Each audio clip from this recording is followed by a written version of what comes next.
Welcome back to the TrailBLAZER Pod. I'm your host, Faye, and each week I bring you stories of Jewish women who are paving bold paths. This week I'm joined by Avivit, whose journey began as an officer in the IDF and led her to found Ellie, a global organization empowering teens and young professionals through leadership, entrepreneurship, and a deep connection to Israel. We talk about the importance of resilience in the face of failure and the significance of mentorship. Let's dive in.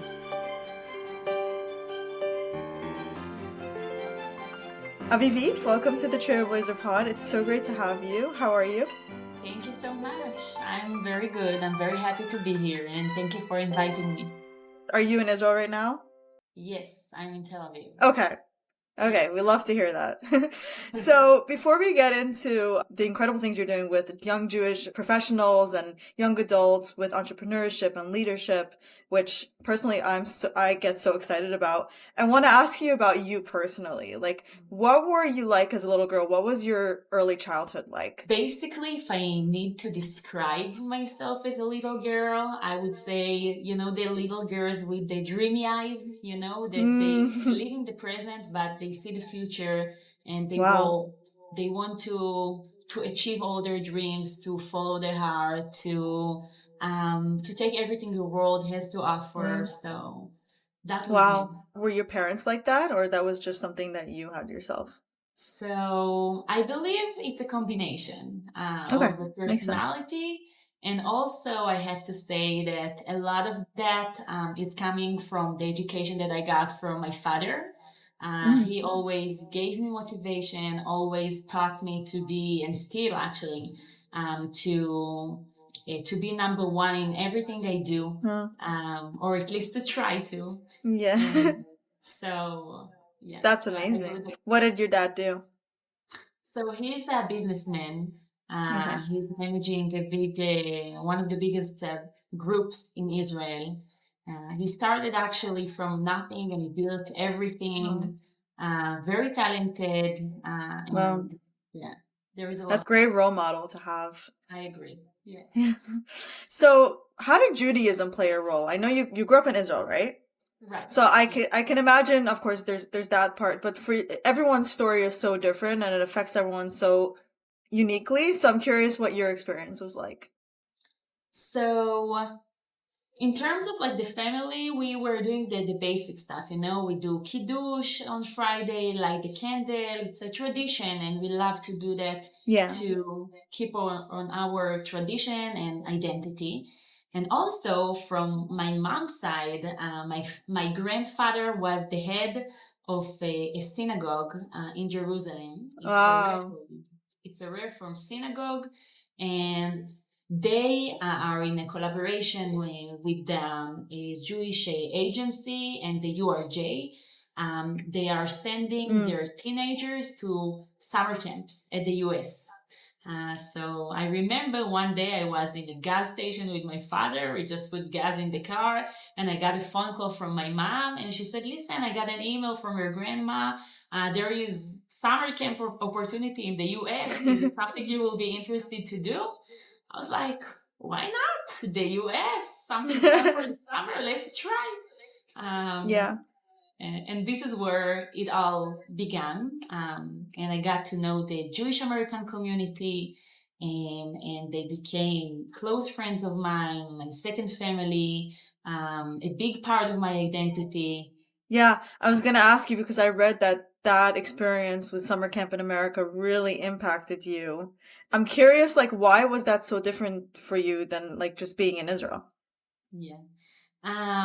So I believe that there are two things that affected on that. The first is that I always loved the US and I wanted to do some stuff bigger and the biggest, and I always dreamed about the US. But on the other side, I knew the Jewish community here in Israel. It was obvious, like most of the people are Jewish. But when I arrived to camp, I remember that I was looking at the kids and I was like, is he Jewish? Also, he's Jewish. Oh, all the camp, they're all Jewish. So it was That's something so where, cute. yeah, so it was like, it opened my eyes to different kind of Judaism in different Yeah. states. And I love that. Wow. So when you were like let's take 17, 18. What did you envision your life to look like? I know you had this strong inspiration from your dad to like work hard, be number one, but what was your vision for that? So at first I had to go to the IDF. So on that part in my life, I wanted to be number one of what I can do in the IDF. So I wanted to go to the Air Force. I have a family background there, and I wanted to be an officer. I didn't know what it means to be an officer, but I knew that this is something with a lot of impact, with responsibility, that I can do something bigger and influence. So at first I went to a course that was dedicated in 10 months that I will become an officer. So this was my vision for the next 3 years, let's say. I stayed in the IDF at the end almost 5 years. And yeah, but when I finished my service, I finished my service because I knew I wanted to do something big. I wanted to see the world. I wanted to see how far I will be able to arrive, how much impact I will be able to do. I wanted to do something that will give me fulfillment. You know what I mean? Yeah. Wow. Can you tell me a little bit about, just a fun fact, I was going to join the military and then I ended up going to graduate school and took a different route, but I was always very interested in like the leadership and the responsibility. And can you tell me what you learned about leadership in the IDF? Yes, I learned that there are a lot of kinds of leadership. That's first. You can be, for example, me personally, I'm a person of people. I know to lead by connecting to the people that work next to me, that work for me, that work like more executive than me. But sometimes I was younger than my soldiers. Right. Yes. But I learned that once they respect you and they appreciate you, you are able to do something bigger with them, to do your missions and to lead them to do something better and they will become better themselves. I know in the IDF there's so many women, but in the US it's a little bit less common for women to be in the military, I think, and in leadership positions. And I think as women sometimes we struggle with being confident as a leader. Can you give us advice for that? You don't need to think about it like I'm a woman or I'm a man, you know? You have unique capabilities and skills, and people will appreciate you because of your personality and what you do. And if you are a role model for other people in the actions that you do, then you will be able to achieve everything you want. It doesn't matter, in my opinion, if you're a woman or a man. I just find it so interesting when they're like, female CEO. I'm like, why does it matter that it's, would you say a male CEO? No, right? So sometimes we internalize that because that's what we see and we're told. But at the end of the day, it's just about the leadership. So when you got out of the IDF, where did you go? So it was clear for me what I want to study.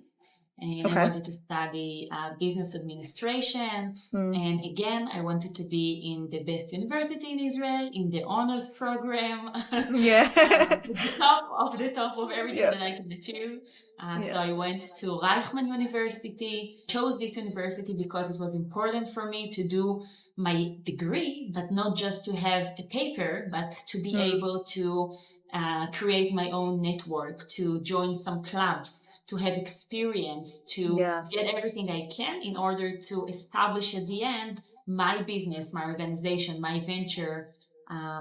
So once I finished my service, I already applied to Reichman University. I got in and I got to the honors program that gave me a lot. I met amazing people and amazing mentors, and I started to study. So I want to ask you something just a little bit. I'm having a thought now. Like, for somebody who always wants to be number one and achieve the best, how do you deal with failure?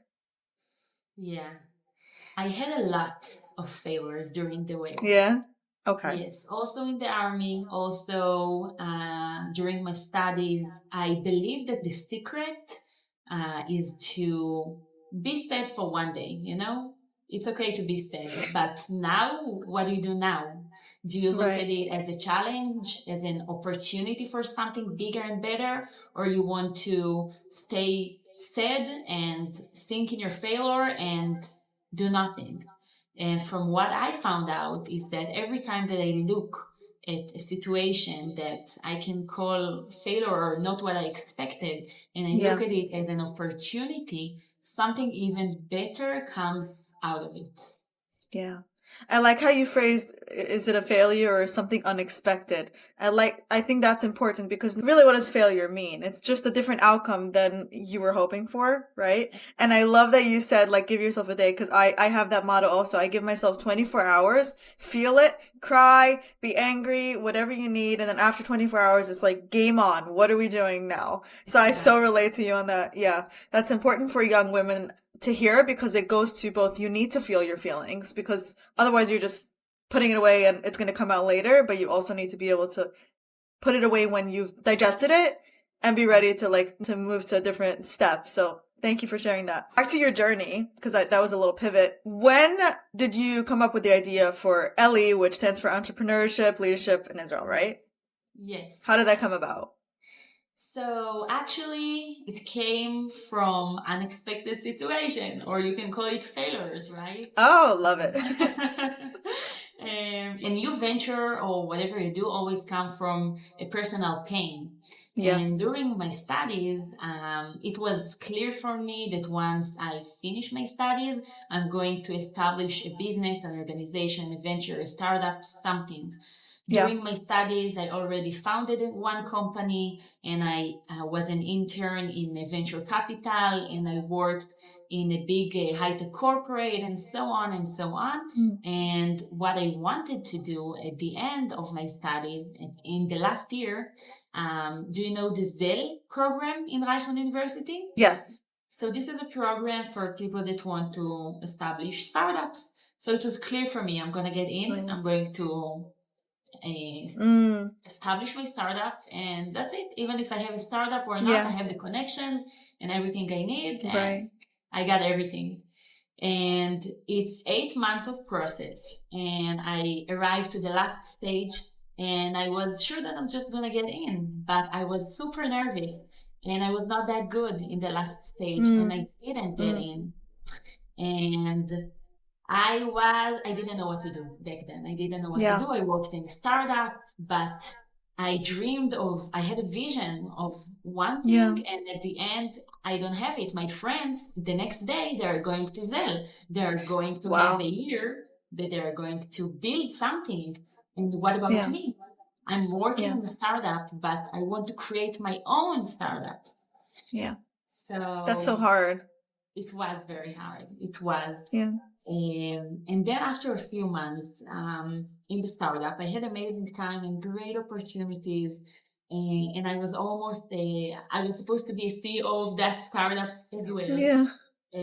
But I figured out that this is not my passion. This is not the exact place that I should be right now. So I left the startup. I started to do the interview to a few companies, very good companies, but still I said, listen, stop. What do you really want to do? What is your passion? This is your time. You're single now. You don't have, responsibilities that much. This is the time for you. You finished your studies, you were in the honors program, everything, but what now? Right. So I stopped and I said, okay, it is clear for me that I want to do something related to business and entrepreneurship, but I also want to do something related to the Jewish American community. This is a huge part of me. And what do I do? So a friend told me about the IAC conference in the US. It's the Israeli American Council. All the Jewish American Israeli community once a year are going for 3 days somewhere in the US, each time different place. And she told me, listen, if you want a place that will help you open doors in the Jewish American community, go there. I said, okay. I didn't have any plan. I didn't have a lot of budget. I knew no one, but I said, okay, I'll go and let's see what's going on. So brave. Yes. And this is what I did. It was on January 2023, not so long ago. And it all started from there. I got to know amazing people that a lot of them are part of what I do right now in Ellie. Mm-hmm. And I went Wow. to like 6 or 7 states in the United States, and every place I went to Jewish community. And when I was in San Diego, in Hillel, they invited me to give a lecture. And I said, of course, I will be happy to speak with the students. But Yeah. about what? Right. And he said, listen, you have like a very interesting story. You served 5 years in Yeah. the Israeli Air Force as an officer. You had your journey as an entrepreneur, and just tell them your story. Yeah. So this is what I did. And at the end of this lecture, at the conversation with the students, a lot of them came to me, and they really wanted to hear more. They wanted to be connected to Israel, not through religion or advocacy, but Right. it's the startup nation, right? It So really is. Yeah. yeah. So how can we connect to Israel from a different perspective? Leadership, entrepreneurship. I figured it out only a few months after I already came back to Israel. Oh, interesting. It was Okay. not at that point. At that point, I Yeah. still was in the US every day. I had another 3 ideas. Yeah, I know what that's like. Yes. So I want to ask you, because so many of us I think are so scared of dropping the like security of a job, of what we know is safe. And it sounds like you really trusted your gut and your intuition. And I think women specifically are very good with that. But for people who are afraid, like what advice would you give them to take that like almost like leap of faith? Especially for someone, sounds like you're a type A person, right? Like ambitious and like a self-starter, which I can relate to. So sometimes when you have that, you think about everything that can go wrong, and it's a little bit harder to like just break that and, try something new.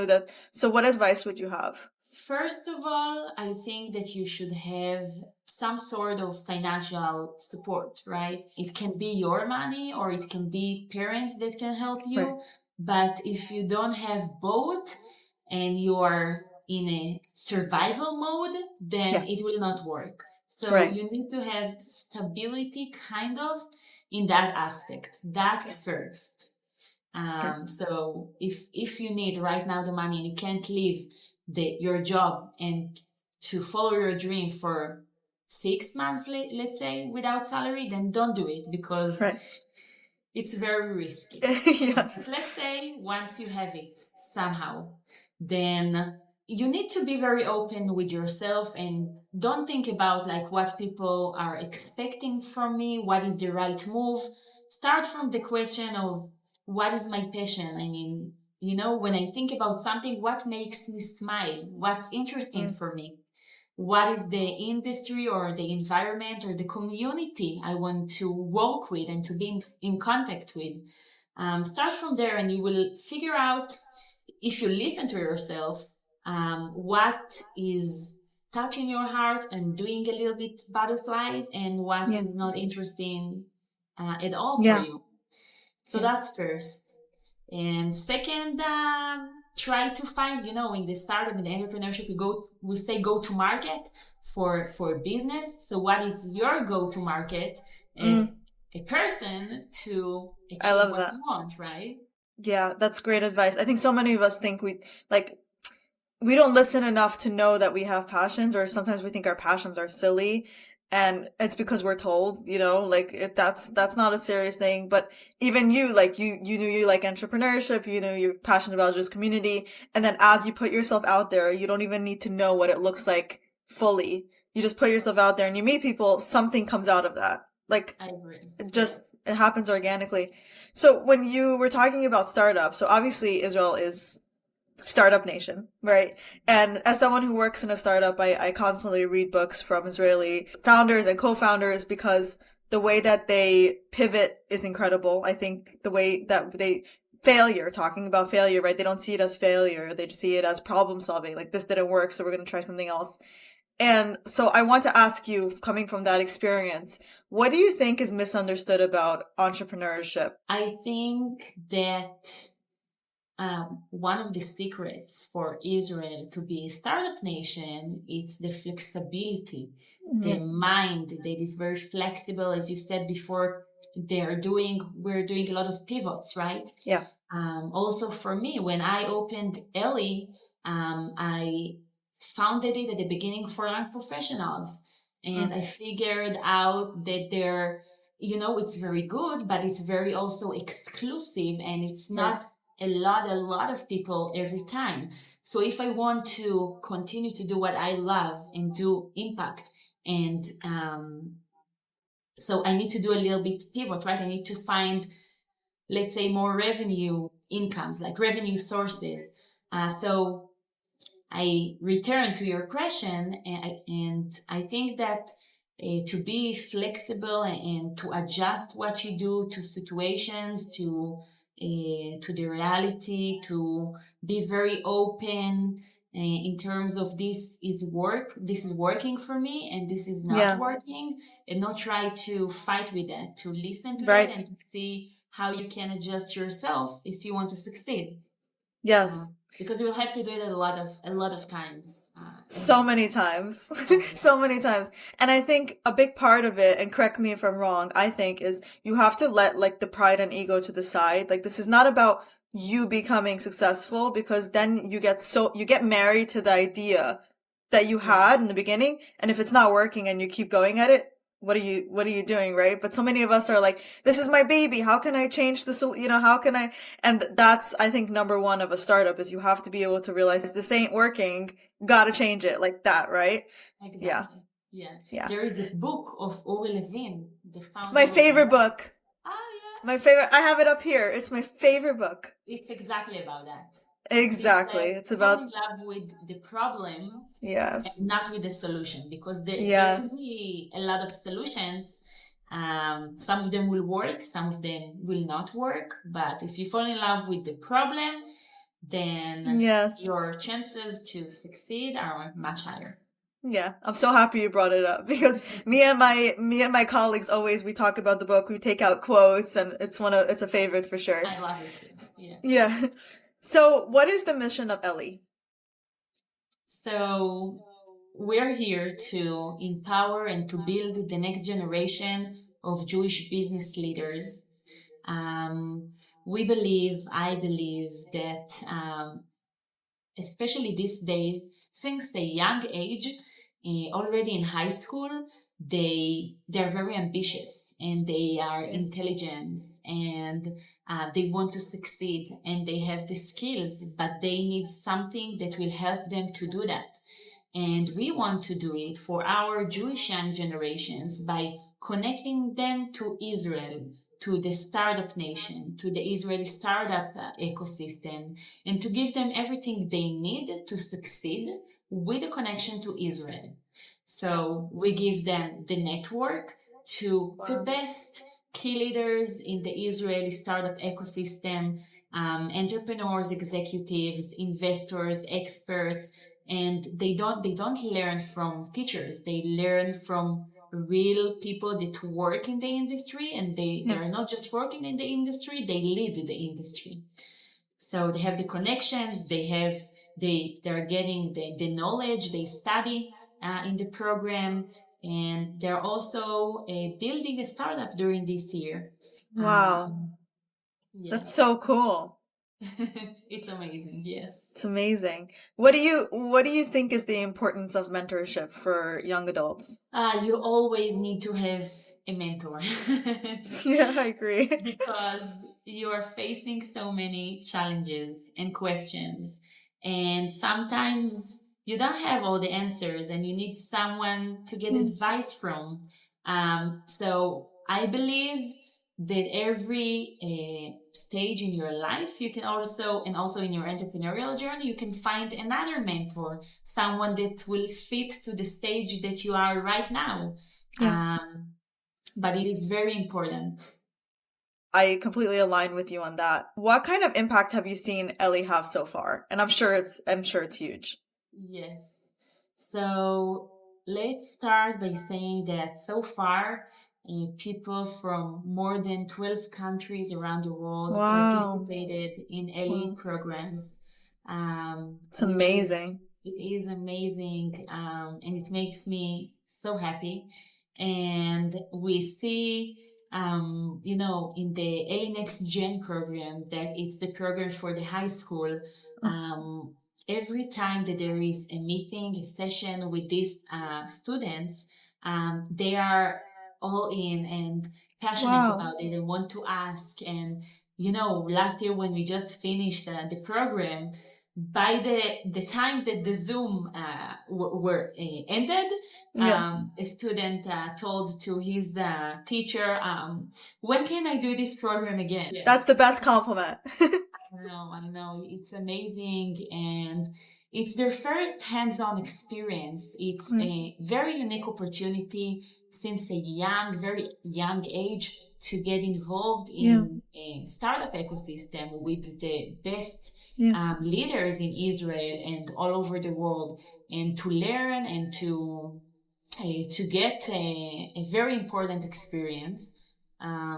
Also, I will share with you a nice story Yeah. that a head of a high school in the US just told me that in that age, between 16 to 18 years old, sometimes or most of the times, some teenagers don't usually speak with their parents about Right. school and the experiences and so far.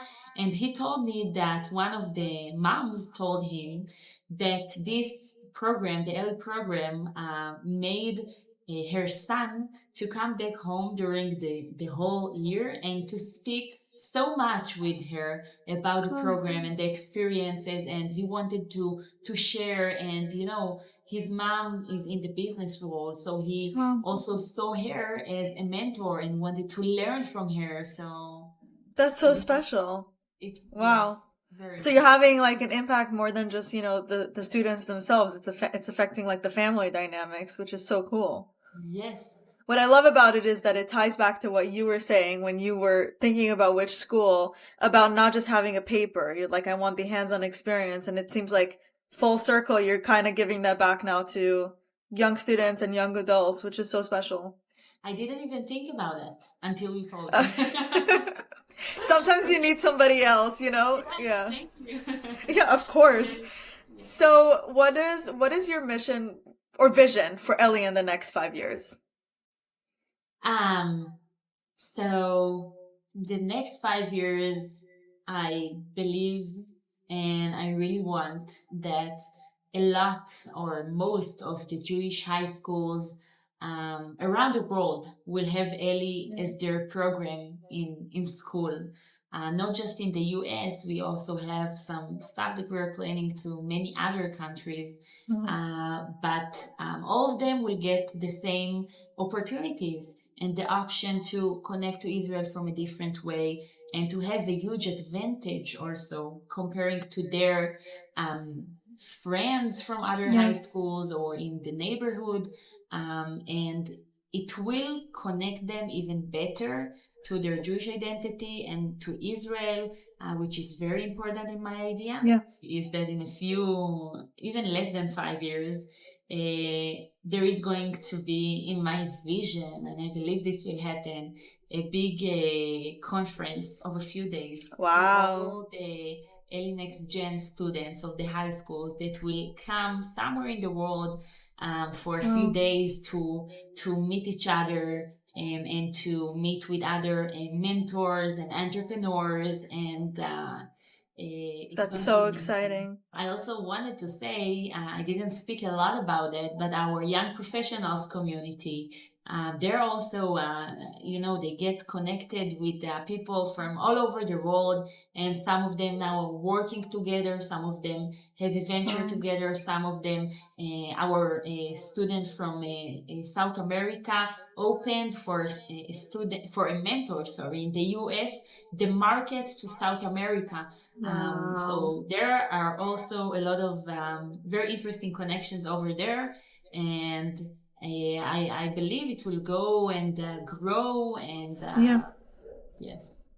I believe so too. I think what you're doing is amazing. Like, not only are you teaching people about entrepreneurship and you took that and you connected it to our Jewish identity and to Israel, and I think I completely align with you on that right now. It's so important, I think more than ever. And connecting that to, the startup nation, it's so important for young Jewish people, and you're really giving them the opportunity and like the way to do that and to learn from people. So I think it's amazing what you're doing. Thank you so much. Thank you. So one last question. I end off by asking everyone what being a trailblazer means to you. So I'll be honest and say I didn't know what it means Okay. actually. Okay. I had a couple of Israeli guests and they said the same thing. So you're not the first to say that. Yeah, it's known term in the US.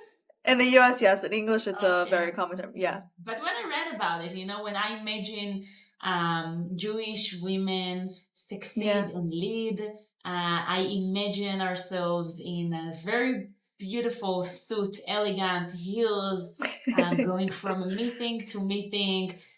I don't know if to Yeah. say quietly or loudly, but smartly doing some moves that Yeah. affect a lot in the world, in the Jewish community, Yeah.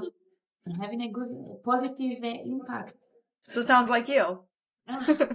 Thank you. Thank you so much. I really appreciate you coming on here and sharing your story, but also like your work that you're doing. I'm excited for young people to hear this and hopefully get involved. Yeah, anytime you want. And thank you so much for the Thank invitation. you.